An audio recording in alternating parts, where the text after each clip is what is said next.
warahmatullahi wabarakatuh. Halo, bertemu lagi di video kali ini. Kita akan membahas mengenai unsur-unsur dalam cerpen, yaitu unsur intrinsiknya dan unsur ekstrinsiknya. Sebelum itu, kita akan membahas cerpen dengan judul Api di Glodok karya Endres Hermawan yang dipublikasikan pada Juli 2023. Oke, sebelum itu perkenalkan, nama saya Melina Janabila dan dua narasumber saya yaitu Saudari Dela dan Saudara Taif. Tanpa berlama-lama lagi, mari kita mulai pembahasan pada video kali ini. Oke, di dalam cerpen ini kan ada dua unsur ya, unsur intrinsik dan unsur ekstrinsik. Kita kan mengambil sebuah karya yang berjudul Api di Glodok ini. Nah, di Api di Glodok ini memiliki unsur intrinsik, yaitu tema, alur, tokoh penokohan, latar, sudut pandang, gaya bahasa, dan amanat. Nah, yang pertama ini unsur intrinsiknya yaitu tema.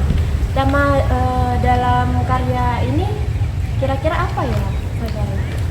Baik, dalam cerpen Api di Glodok ini mengangkat tema tentang konflik sosial, di mana konflik sosial ini terjadi berawal dari Darno yang diseruduk oleh mobil yang dikejar oleh warga tepat di depan toko bangunan material.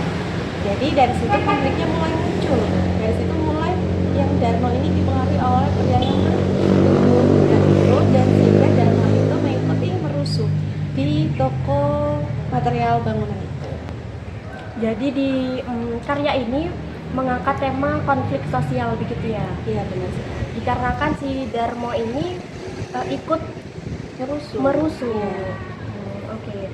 Baik, setelah itu unsur intrinsik yang kedua yaitu alur nih. Alur di dalam karya ini menggunakan alur yang bagaimana?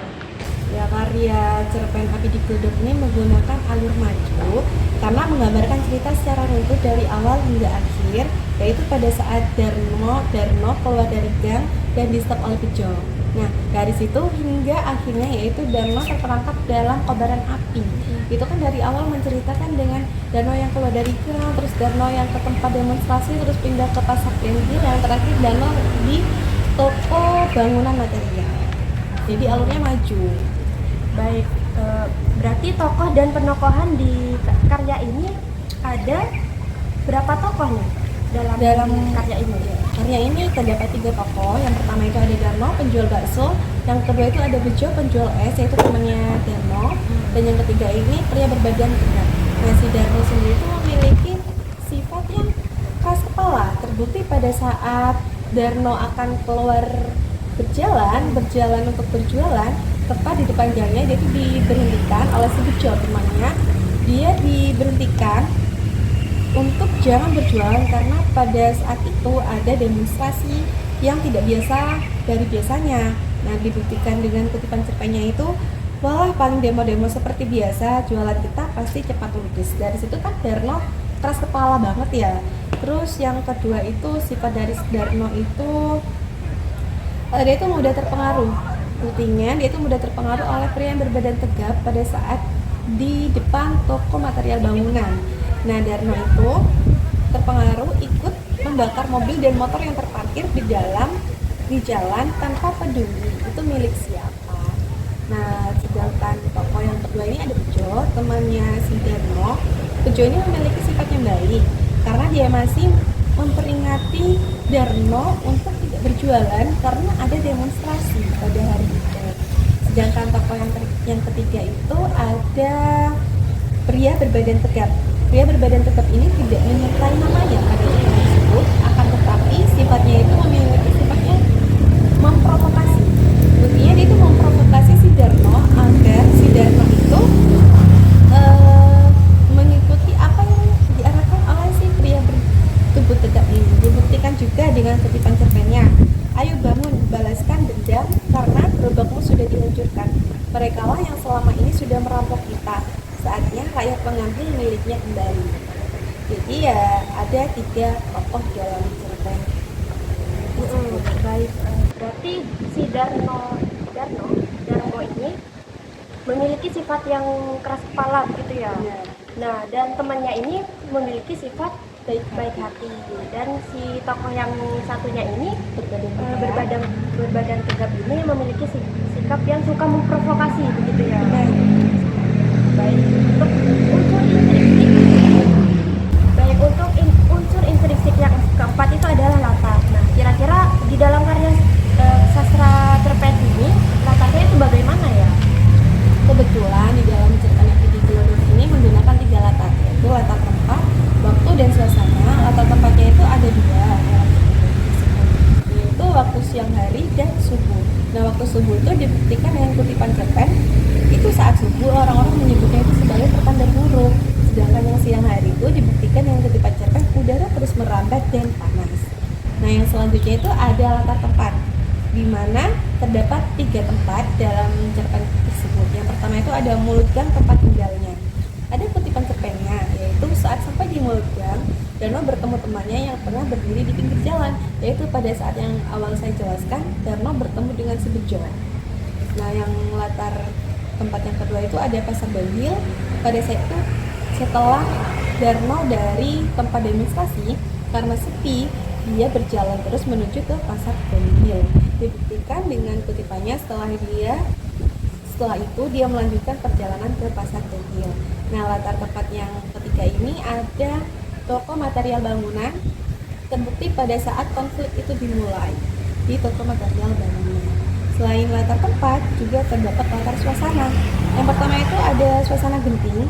Ada bukti kutipan cerpennya, yaitu sejak tembakannya beberapa mahasiswa Trisakti, suasana menjadi semakin genting. Dan yang kedua itu ada mencekam. Sudah hampir seminggu suasana Jakarta semakin mencekam. Dan yang terakhir suasananya itu kacau. Keadaan semakin kacau, Darmo melihat orang-orang mulai beringas. Baik, tadi itu sudah dijelaskan latarnya itu bagaimana. Kemudian gak afdol dong kalau sehabis latar itu gak ada gaya bahasa. Untuk gaya bahasa sendiri di karya ini itu bagaimana? Ya, gaya bahasa dalam cerpen ini sebenarnya banyak gaya bahasanya. Tapi salah satunya itu ada penggunaan majas metafora atau majas perumpamaan. Nah, majas perumpamaan ini dibuktikan dengan kutipan cerpen lagi, yaitu seperti sebuah bisul yang setiap waktu akan pecah, rakyat tahu akan terjadi sesuatu yang besar. Kata seperti itu sudah merujuk pada perumpamaan. Oleh karena itulah kalimat tersebut masuk ke dalam majas perumpamaan atau majas metafora. Yang berikutnya itu ada majas nilai. Dibuktikan oleh kutipan cerpen, orang-orang menyebut itu sebagai pertanda buruk. Dan yang terakhir itu ada majas alegori. Majas alegori sendiri itu merupakan majas yang menyatakan dengan ungkapan kiasan atau penggambaran. Seperti pada kutipan cerpen, kamu gak dengar hari ini kabarnya ada ontran-ontran, di mana ontran-ontran ini merujuk pada keebohan atau keonaran. Jadi kan ada kiasannya, ontran-ontran itu bahasa kiasan. Wah, berarti di gaya bahasa karya ini ada 3 majas, bukan itu? Yaitu majas metafora, simile, dan alegori gitu kan. Nah, kemudian sudut pandang dari karya Api di Glodok ini menggunakan sudut pandang yang bagaimana? Kebetulan pada cerpen ini menggunakan sudut pandang orang ketiga, yaitu orang yang serba tahu. Terbukti pada saat salah satu penceritaan di mana penulis atau pencerita itu berada di luar cerita dan menyebutkan tokoh dengan nama mereka. Nah, kurang lengkap nih kalau amanat itu gak disebutkan dalam sebuah karya sastra yaitu cerpen gitu ya. Nah, amanat dari karya sastra yang berjudul Api di Glodok ini apa sih? Amanatnya sendiri yaitu jangan terlalu keras kepala untuk menerima saran dari orang lain, dan jangan mudah terhasut oleh siapapun tanpa kebenaran yang mendasar. Karena sudah terbukti sendiri pada saat Darno itu mudah terprovokasi oleh pihak berbadan tegak, artinya siapa yang rugi? Dia yang merugi. Dia terjebak di antara kobaran api yang di bawah itu merusuh di toko material bangunan. Ya, inti dari amanat ini jangan mudah terprovokasi gitu ya, dan jangan memiliki sifat keras kepala gitu ya. Itu akan merugikan diri sendiri gitu ya. Baik, tadi kan sudah dijelaskan bagaimana unsur intrinsik dari sebuah cerpen yang berjudul Api di Glodok ini yang dijelaskan oleh narasumber Saudari Della. Gak lengkap juga nih kalau hanya membahas satu unsur intrinsik saja. Nah, di dalam sebuah cerpen itu kan ada juga sebuah unsur ekstrinsik gitu ya. Bisa dijelaskan gimana unsur ekstrinsiknya di sebuah cerpen ini dari saudara Kaif? Oh ya, jadi Kak Dela dan Kak Mei ya, cukup diketahui bahwa ada berbagai kekayaan sumber ekstrinsik atau unsur ekstrinsik yang membangun sebuah prosa yang berjudul Api di Glodok ini. Misalnya saja, katakanlah dalam hubungan sebuah karya sastra dengan biografi pengarang. Setelah kami telisik lebih jauh seperti itu ya, Endrus Hermawan ini adalah salah satu aktivis atau warga yang menjadi saksi mata terkait kejahatan yang terjadi pada tahun 98. Jadi karya sastra yang dihasilkan ini masih lekat atau memiliki nilai unsur dari masyarakat yang begitu kental seperti itu. Ya, jadi Kak Mei dan Kak Dela cukup diketahui bahwa cerpen yang berjudul Api di Glodok ini memiliki unsur ekstrinsik yang begitu kaya, di mana unsur ekstrinsik ini ada 4 hal mendasar di dalamnya. Salah satunya adalah hubungan sebuah karya sastra itu dengan biografi pengarang. Cukup menjadi informasi saja bahwa sebenarnya Endrus Hermawan ini adalah salah satu aktivis seperti, atau mungkin bisa dikatakan Endrus Hermawan ini adalah salah satu warga yang menjadi saksi mata terkait peristiwa yang terjadi pada bulan Mei di tanggal 13 sampai 15 Mei 1998, di mana Endrus Hermawan ini adalah etnis minoritas, etnis Tionghoa yang melihat bagaimana kaumnya atau rasnya itu dihabiskan atau mendapatkan suatu perlakuan yang tidak adil dari masyarakat. Sehingga karena kesaksian itu atau pengalamannya itu mampu menghasilkan sebuah cerita yang cukup relevan dengan kehidupan masyarakat seperti itu. Berarti salah satu unsur ekstrinsik dari cerpen ini adalah biografi si Endrus Hermawan ini ya, yang merupakan aktivis dari demo tadi yang pada tahun 1998 tadi. Iya. Seperti itu. Dan kemudian ada hal yang menarik lagi dari seorang Endrus Hermawan. Kenapa setelah 24 tahun berlalu seorang Endrus Hermawan ini menceritakan ulang sebuah karyanya pada tahun 2023. Ini bisa dikatakan bahwa stabilitas politik pada saat ini itu mampu memengaruhi dia untuk menciptakan sebuah karya, karena tidak ada kekangan dari pemerintah sehingga seorang Endrus Hermawan ini bebas untuk meluapkan emosinya seperti itu. Itu kan tadi unsur biografi dari unsur ekstrinsik biografi pengarang dari karya sastra tersebut kan. Nah, kemudian kalau untuk unsur psikologis nih kayak gimana di dalam cerpen ini?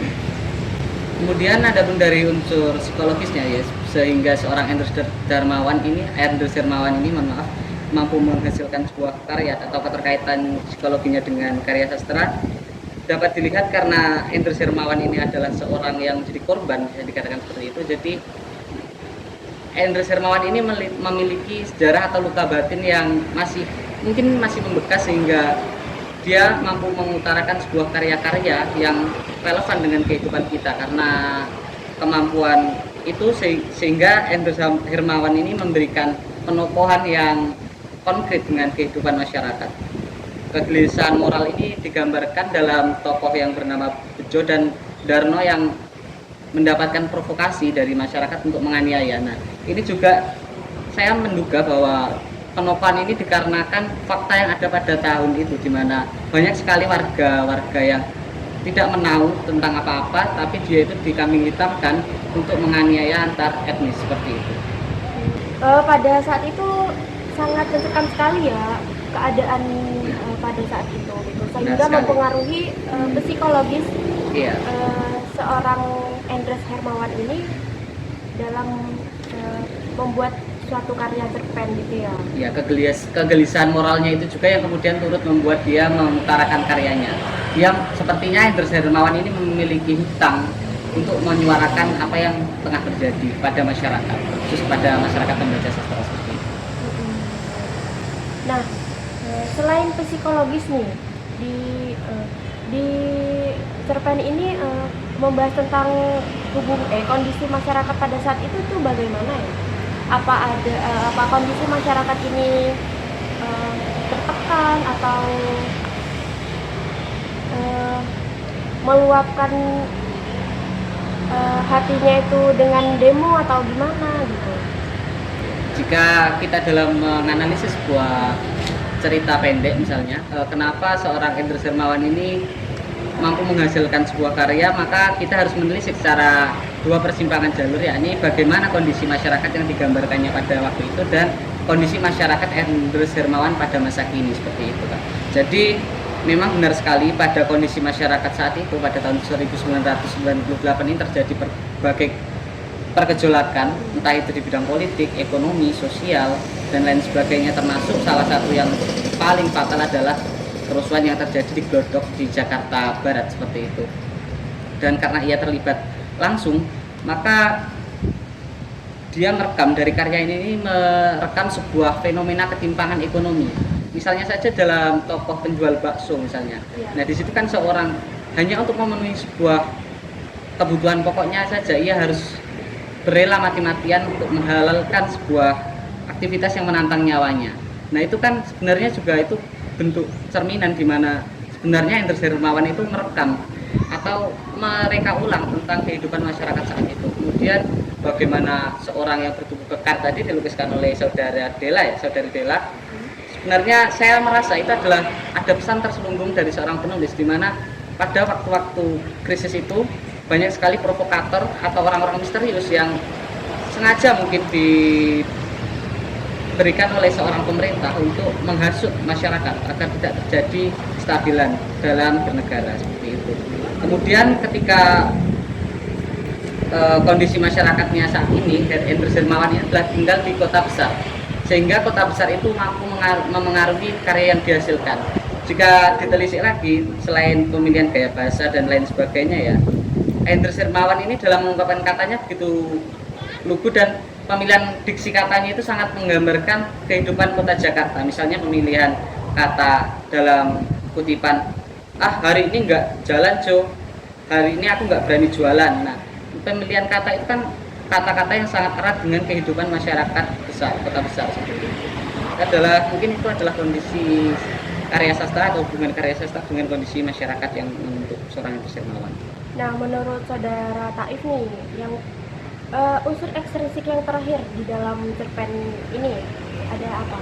Ya, jadi yang tidak kalah pentingnya dalam unsur ekstrinsik dari karya prosa adalah hubungan sebuah karya prosa dengan pemikiran Henders Hermawan. Bagaimana Henders Hermawan ini melalui pikirannya menghasilkan karya-karya yang mampu memengaruhi masyarakat. Nah, dalam cerpen Api di Glodok ini, saya menduga bahwa seorang Henders Hermawan ini memiliki pandangan hidup atau memiliki sikap keberpihakannya kepada masyarakat minoritas, terkhusus pada etnis Tionghoa, karena ia menyuarakan di situ bagaimana keterasingan atau sikap aniaya masyarakat kita atau masyarakat mayoritas kepada masyarakat minoritas. Kemudian selain itu, Henders Hermawan juga mengimbau melalui karyanya untuk tetap saling menjaga ketertiban yang ada di masyarakat sehingga tidak merugikan. Selain itu, pemikiran Henders Hermawan yang itu cerdiknya sehingga menghasilkan karya ini dapat ditelisik melalui salah satu kutipan di mana Henders Hermawan ini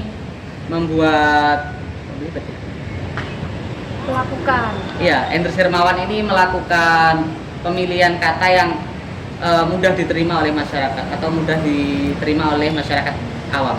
Ya, khususnya pada zaman yang saat ini ya. Iya, benar sekali. Oke, banyak sekali ya hikmah atau ilmu yang kita dapatkan dari penjelasan narasumber-narasumber yang saya datangkan pada sore hari ini. Baik, itu tadi penjelasan yang dapat kita ambil yang dapat kita ambil ilmunya gitu dari penjelasan kedua unsur intrinsik dan ekstrinsik sebuah cerpen. Mungkin selanjutnya akan dibahas pada podcast berikutnya. Saya sebagai host pamit undur diri. Wassalamualaikum warahmatullahi wabarakatuh.